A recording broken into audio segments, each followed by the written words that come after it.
I want to go across now to well-known columnist from Washington Post, Ishaan Tharoor. Let's just get one. Ishaan, what did you make of Donald Trump's address at Davos? Well, it was quite astonishing how excited and fascinated, one European executive told me this feels like a zoological experience. This is Zoological. yeah, there's Trump is a real character in the Western imagination, in the European imagination, in the global imagination.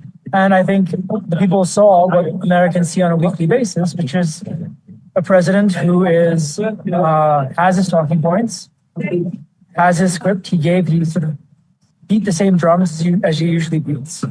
And I think the one bit of news they were looking for was his line about Greenland and not choosing to use force. But he still left a certain amount of grievance on the table.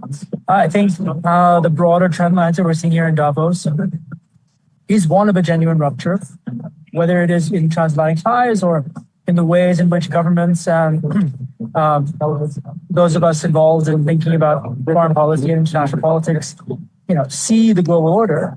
I think there is a genuine moment here where for many years we've been talking about how the world is changing, the rules-based order is eroding, collapsing, and now I think we're here at that moment of rupture. And Trump. How do you think Europe reacts to this? You've been in several of these halls where many of the European leaders spoke. What's your impression?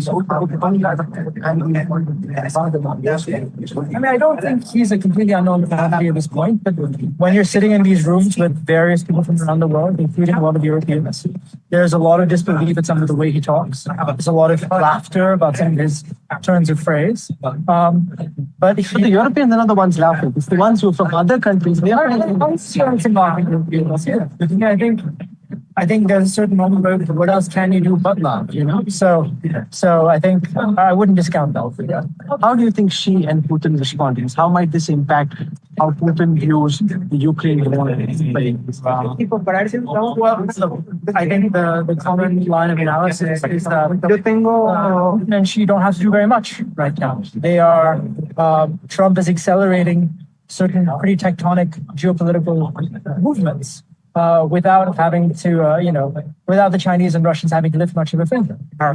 Well, you're seeing it in the polling, where you have European attitudes towards the U.S. turning quite negative. You're seeing the extent to which China seems to have more soft power than it wants to. And you can have the Chinese plausibly cast themselves as custodians of the rules business.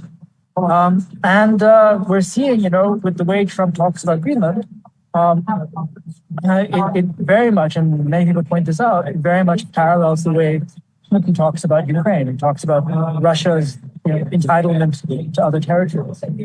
Let me not hold you back any longer. I know you have a lot of places to go. So I was present. So thank you. Thank you. Sure. We hope to have you back for more. Thank you.